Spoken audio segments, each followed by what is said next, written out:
Bismillahirrahmanirrahim. Alhamdulillahirabbil alamin. Allahumma shalli wa sallim ala sayyidina Muhammadin miftahi babi rahmatillah adada ma fi ilmillah salatan wa salaman daimaini bidawami mulkillah wa ala alihi wa sahbihi. Assalamualaikum warahmatullahi wabarakatuh.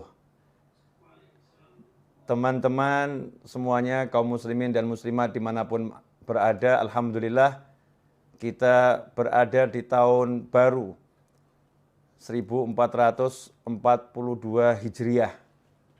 Di hari pertama bulan Muharram, mudah-mudahan kita semua bisa menjadi seperti bayi yang baru lahir. Ya, bayi yang baru lahir seperti kertas putih yang belum ada coret-coretannya. Maksudnya apa? Tidak punya dosa, tidak punya salah, karena sudah diampuni, dimaafkan oleh Allah Subhanahu wa taala. Amin Allahumma amin. Yang lewat biarlah sudah lewat. Yang sekarang yuk kita isi dengan kebaikan, dinikmati. Yang akan datang itu misteri, kita nggak pernah tahu bisa sampai atau tidak, maka pasang niat yang baik-baik. Ya, pasang harapan yang besar. Itulah cara melangkah setiap hamba Allah Ta'ala dalam mengarungi samudera kehidupan. Jadi orang hidup itu dikatakan oleh para ulama As-Sufi Ibnu Waqtih. Yang namanya Sufi, orang yang selalu mengolah hatinya dengan menghias lahirnya dengan berbagai kebaikan, menghias lahirnya dengan perintah-perintah Allah Ta'ala dan dijauhkan dari larangan Allah Ta'ala, menghias hatinya dengan keindahan-keindahan dan membersihkannya dari segala kotoran. Sufi yang seperti itu dikatakan Ibnu Waqtih, orang yang hidup di masa kini, bukan orang yang hidup di masa lalu. Banyak orang itu hidupnya di masa lalu. Ada pula orang yang hidupnya di masa depan. Dia nggak sadar kalau waktunya bukan nanti, waktunya bukan kemarin. Waktunya adalah sekarang. Ya, waktunya adalah sekarang. Ikhwani rahimakumullah, itu yang pengen saya jabarkan berkaitan dengan tema yang diangkat.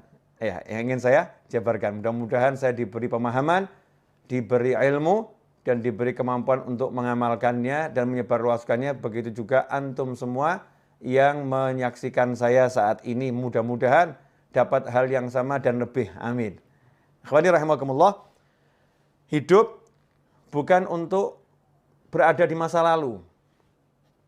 Jadi masa lalu itu cukup disadari, yang baik sekarang kita syukuri, yang buruk kita istighfari, minta ampun sama Allah Subhanahu wa taala. Caranya apa? Dengan menikmati masa sekarang. Jadi jangan sampai masa sekarang hanya untuk menyesali masa lalu.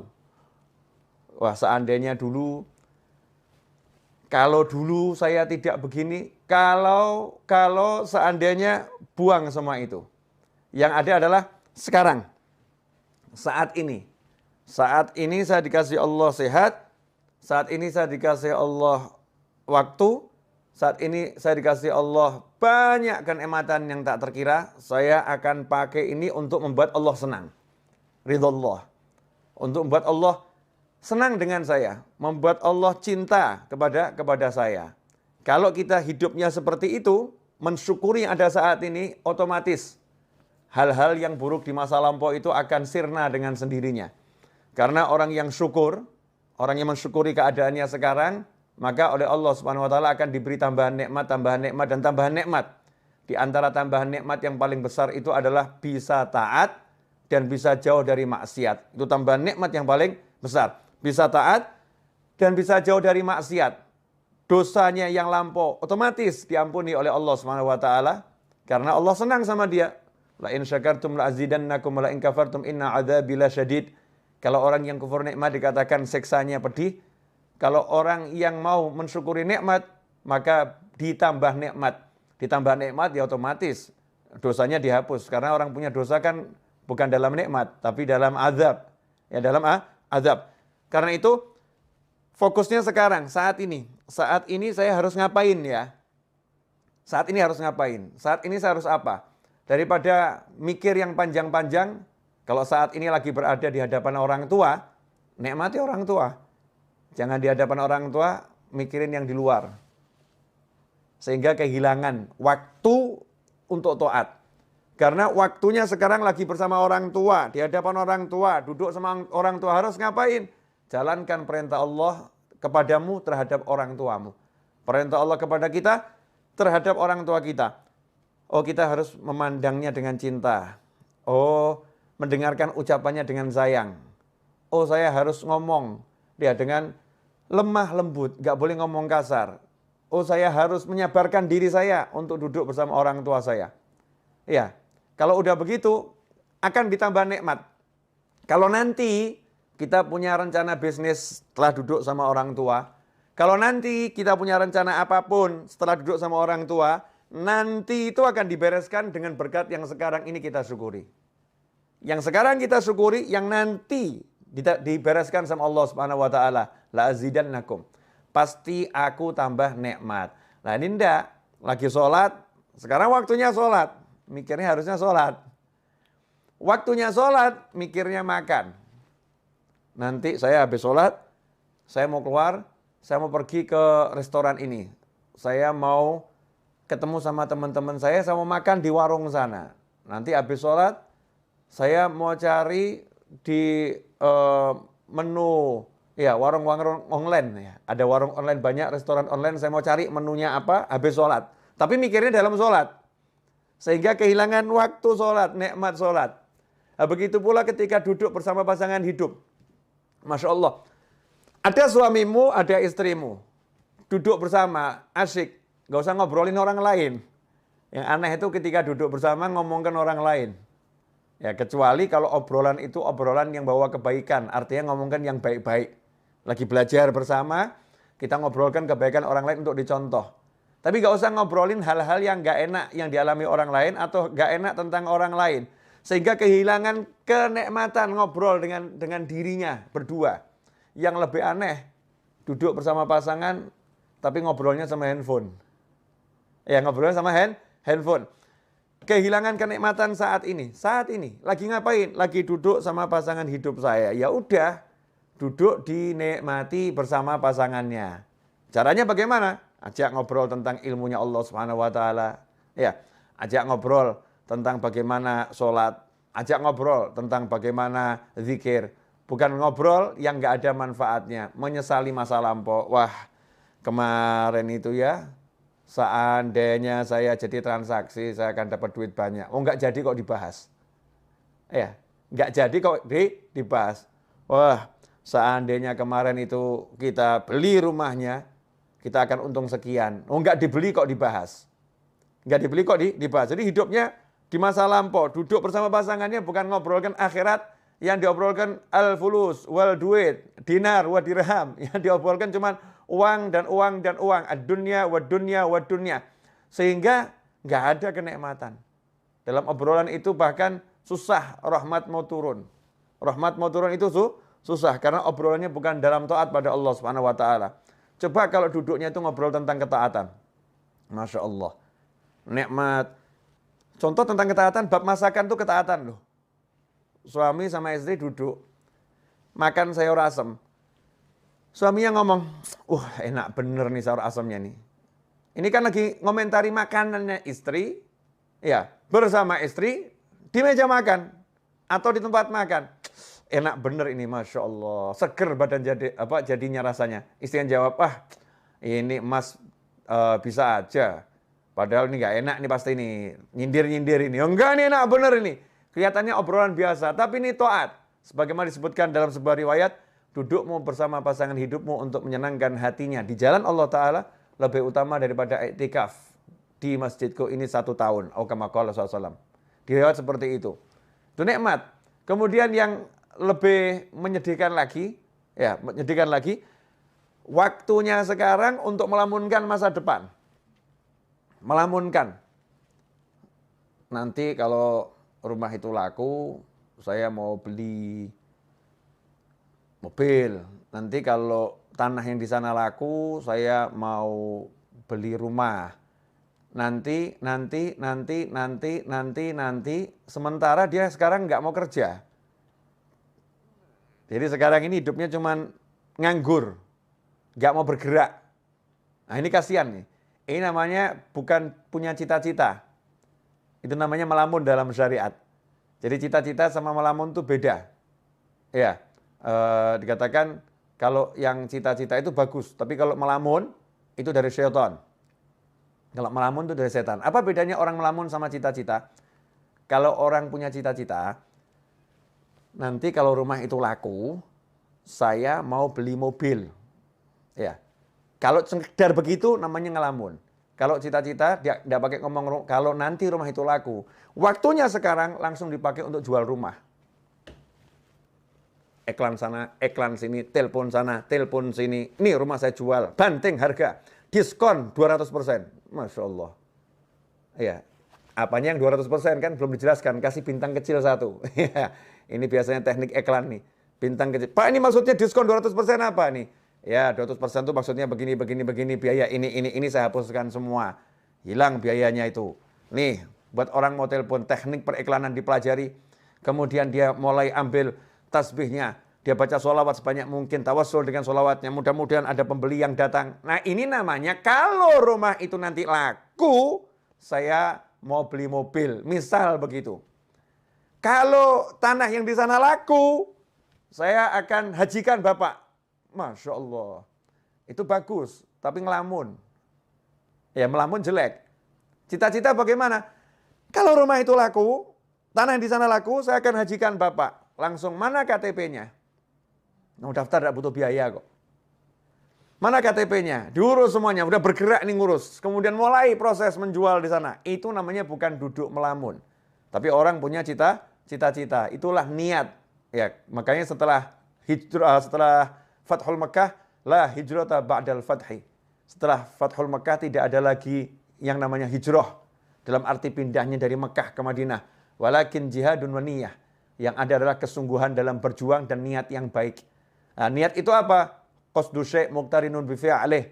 Niat itu punya satu cita-cita yang segera diiringi perbuatan. Qasdu syai' muqtarinun bi fi'lih.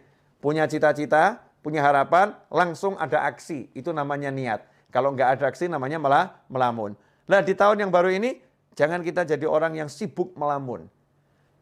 Tapi jadilah orang yang sibuk beraksi. Jadilah orang yang sibuk mewujudkan cita-cita.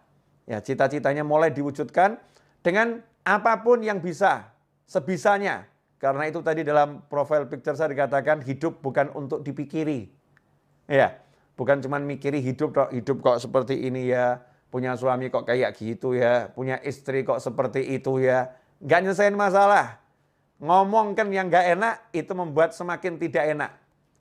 Memperbincangkan yang jelek membuat semakin jelek.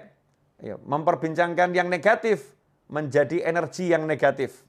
Ngomong yang baik-baik maka menjadi yang baik. Ini yang ngomong bukan saya, yang ngomong Nabi Muhammad SAW. Man kana yu'minu billahi wal yawmil akhir fal yaqul khairan au liyasmut. Barang siapa iman, percaya, man kana yu'minu billahi wal yawmil akhir, kepada Allah dan hari akhir, fal yaqul khairan. Hendaknya dia ngomong yang baik. Ngomong yang baik. Kalau tidak bisa, diam saja.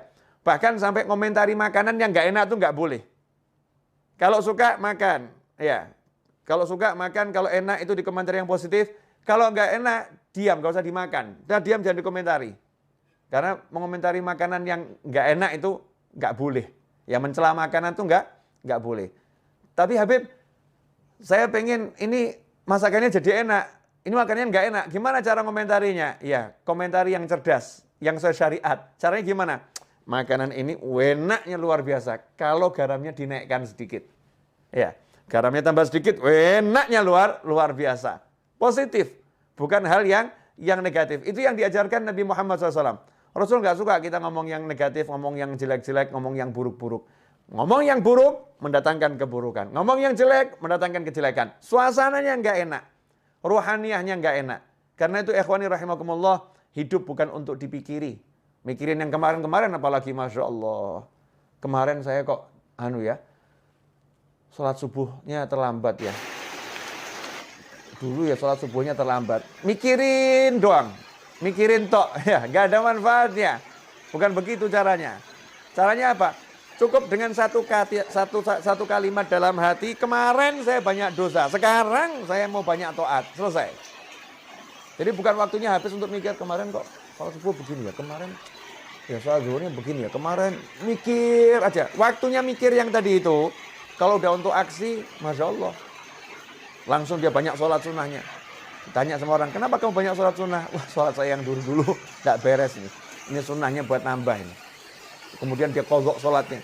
Kodok, kenapa kamu kodok sholatmu? Wah, dulu saya sering subuh gak sholat nih. Sekarang saya mau kodok sekarang ini. Saya mau kodok sekarang. Jadi bukan hidup dalam lamunan, tapi hidup dalam aksi. Kalau udah hidup kita dalam aksi ketaatan, maka hidup itu akan penuh dengan kenikmatan. Kalau hidup dalam aksi ketaatan, maka hidupnya akan penuh dalam kenikmatan. Karena itu para ulama mengatakan nikmat yang kami rasakan dalam hati ini, nikmat yang kami rasakan dalam hati. Kalau para bisnismen, para raja, para penguasa mengerti nikmat yang kami rasakan, mereka akan berjuang untuk merebutnya dari kami dengan apapun yang bisa mereka lakukan. Kalau tahu ya, mereka akan merebutnya dengan apapun yang bisa mereka lakukan. Ya, tapi karena mereka nggak tahu, dan toh kalau tahu juga nggak bisa. Kenapa? Tempatnya di hati. Gimana mau merebut hati? Susah. Yang di hati mau diambil tuh susah, nggak bisa. Bisanya dengan cara melakukan hal yang sama. Kalau mau merasakan nikmat yang dimiliki oleh para aulia usholihin, nikmat yang dimiliki orang-orang soleh, ya tiru aja yang dilakukan orang-orang soleh. Nikmati apa yang dinikmati orang-orang soleh. Orang soleh nikmatnya duduk berzikir, tiru duduk berzikir. Orang soleh nikmatnya duduk baca Al-Quran, tiru duduk baca Al-Quran. Orang soleh nikmatnya duduk cari ilmu, tiru duduk cari ilmu. Orang soleh nikmatnya bersedekah, tiru ya hidup bersedekah. Orang soleh nikmatnya membantu orang lain, tiru bantu orang lain. Dan seterusnya dan seterusnya. Nanti Allah Ta'ala akan memberi kita rasa nikmat seperti beliau-beliau. Dan ketika kita mencontoh pun udah ada nikmatnya. Naik kadarnya, dan terus akan semakin besar. Ikhwani rahimakumullah. Tentunya dalam menjalani hidup itu bukan untuk dipikiri tapi dijalani. Bukan berarti kemudian mulus. Dalam menjalani hidup, namanya juga manusia. Menjalani hidup pasti ada musuh. Nggak mungkin nggak punya musuh. Lantas siapa musuhnya? Jangan salah. Jangan menganggap manusia itu musuh. Karena manusia itu semuanya bersaudara. Semuanya kalau ditanya, kamu anak cucu siapa? Kami Bani Adam, anak cucu Adam. Semuanya saudara. Ya, manusia itu semuanya bersaudara. Memang tingkat persaudaraannya beda-beda. Tapi pada aslinya semua manusia bersaudara. Musuhnya manusia itu adalah siapa? Ya, wahfadil qalba an yulima bihi syaitan wan nafsu wal hawa wad daniyah. Pertama setan, kedua nafsu, yang ketiga hawa alias ego, yang keempat daniyah, dunia. Itu musuhnya manusia. Setan, nafsu, hawa, dunia. Setan jelas nggak kelihatan. Kadang-kadang setannya juga menjelma jadi manusia, betul-betul menjelma jadi manusia. Kadang-kadang, dan itu sering, setannya menggunakan manusia, masuk dalam tubuhnya manusia, berbicara sebagai manusia, bertindak sebagai manusia, menulis sebagai manusia, padahal semua itu setan yang melakukannya, setan yang mengontrolnya, setan yang berbuatnya. Itu musuh yang pertama.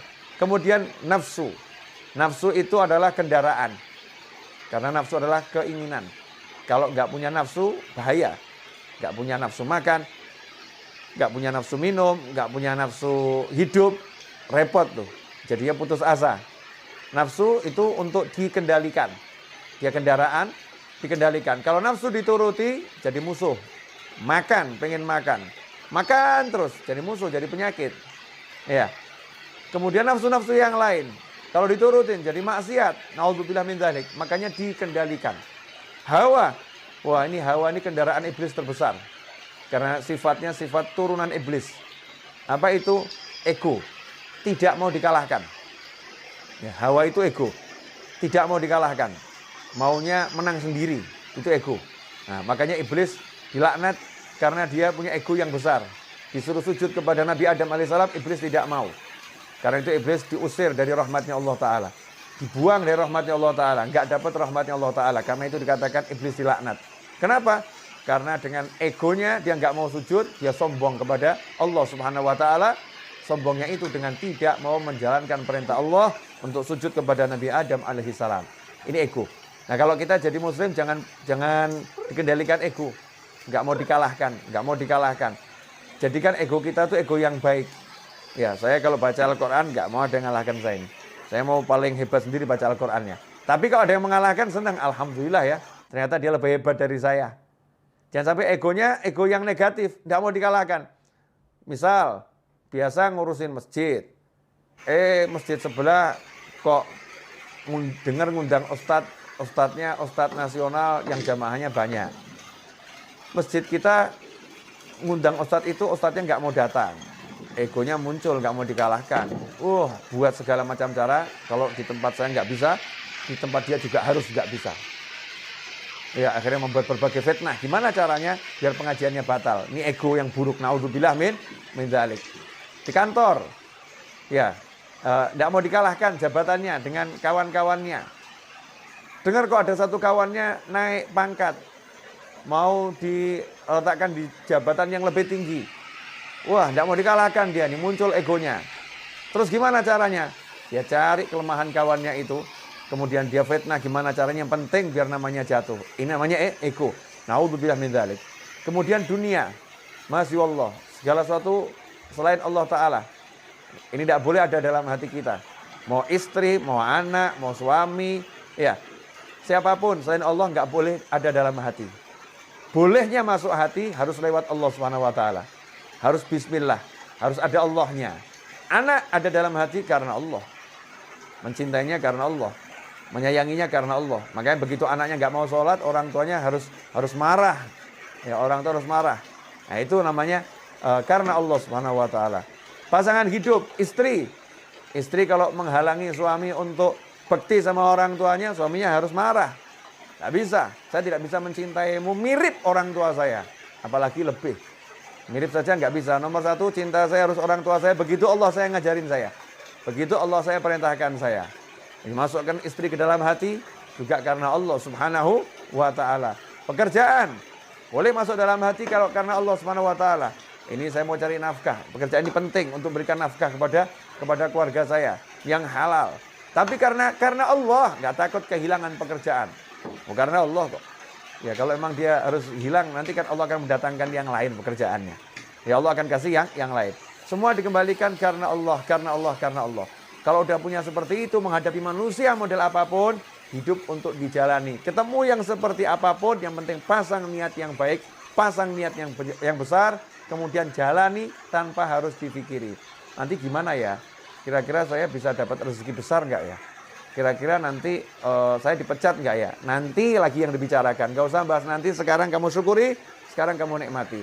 Habib, Ustadz, Kiai, sekarang saya jadi pengangguran, barusan di PHK. Salah. Kamu bukan pengangguran, tapi kamu dipindahkan dari satu lapangan pekerjaan ke banyak lapangan pekerjaan yang lain. Tadinya kamu cuma kerja di satu kantor, sekarang kamu di PHK, berarti kamu punya kantor unlimited. Karena kamu bisa buat kantor model apapun. Ya jadi masalah, kamu mau nggak? Ya kamu mau atau tidak? Kamu menganggap dirimu pengangguran, atau dirimu adalah orang yang punya kesempatan kerja lebih besar. Terserah, itu pola pikir kita masing-masing. Mau mikir yang benar, atau mikir yang salah. Kalau udah bisa gitu, enak itu. Dimanapun kita hidup, yang ada adalah asyik. Karena orang yang syukur itu nggak akan berada dalam sengsara. Orang yang syukur selalu dalam nikmat dan nikmat dan nikmat dan nikmat. Ikhwani rahimakumullah. Nah, merdeka. Ya itulah orang yang merdeka. Orang yang merdeka itu seperti ketika Pak Karno dan Bung Hatta serta tokoh-tokoh nasional, para ulama memproklamirkan kemerdekaan. Maaf, belum ada negara yang mengakui secara tertulis Indonesia sebagai negara. Belum ada. Kalau mikir gitu, kapan merdekanya? Ini kita belum kontak ke negara-negara lain loh. Ada yang dukung enggak ya? Nanti kira-kira gimana ini kalau setelah kita proklamirkan seperti apa ya? Kalau mikir begitu nggak pernah merdeka Indonesia. Tapi langsung pekik merdeka diteriakkan, 17 Agustus 45 diproklamirkan, ya merdekalah kita. Setelah itu baru kita urus. Bergerak. Menjalani kehidupan kemerdekaan. Pasang niat yang besar menjadi bangsa yang merdeka. Hasilnya apa? merdeka. Ada kurang lebih 10 negara memberikan dukungan atas kemerdekaan Indonesia. Ya, wali Palestina, Mesir, Yaman, Saudi Arabia, dan seterusnya. Bisa kita baca di sejarah kemerdekaan bangsa kita ini. Ikhwani rahimakumullah. Ya, itulah cara berpikir orang yang sudah mengerti. Ya, sudah mengerti bahwasanya hidup itu untuk dijalani bukan dipikiri, tentu dengan niat-niat yang baik. Nah, kemerdekaan ini pada hakikatnya adalah bebas dari penjajahan. Sementara saat ini kita sebagai pribadi manusia, kita sendiri nggak bebas dari penjajahan nafsu. Masya Allah. Penjajahan nafsu, misal nafsu merokok. Nafsu merokok. Dikasih tahu sama dokter, Bapak ini sakit paru-paru, agak berat Pak, harus berhenti merokok. Kalau Bapak lanjutkan, nyawa Bapak bisa melayang. Ini karena nafsu merokoknya kuat, nyawa itu melayang nggak dipikirkan, udah mati urusannya Allah. Nanti kalau udah takdirnya mati ya mati. Kalau belum waktunya ya nggak akan mati. Pakai dalil takdir pula ini. Untuk menuruti hawa nafsu pakai dalil takdir. Dia nggak bisa mengendalikan nafsunya ini. Rokok berhenti dulu ya. Saya lagi sakit nih. Berhenti kamu. Nggak bisa. Nggak bisa ngomong gitu sama rokok, nggak bisa. Baru sama rokok saja udah dijajah. Masya Allah. Itu yang bab rokok. Ada lagi yang bab lain. Ya. Kebiasaan yang negatif. Ya, kebiasaan yang negatif. Masing-masing kita ini punya sesuatu yang mungkin menuruti nafsu. Makan, Masya Allah. Dokter melarang ya berdasarkan ilmunya. Bapak tidak boleh makan ini, mengandung kolesterol, ini membahayakan jantung Bapak. Tapi nafsunya suka ini, makannya enak semua ini. Ini kalau nggak makan begini rasanya nggak hidup, Masya Allah. Nggak makan begini rasanya nggak hidup, nafsunya itu. Ini kalau diturutin, nggak berhenti dari makanan macam-macam tadi, maka akan jadi sakit yang semakin parah dan akan menghilangkan nyawa. Na'udzubillah min dzalik. Muslim yang merdeka, dia bisa katakan sama nafsunya, stop dulu ya, sampai kondisi saya itu sudah betul-betul baik.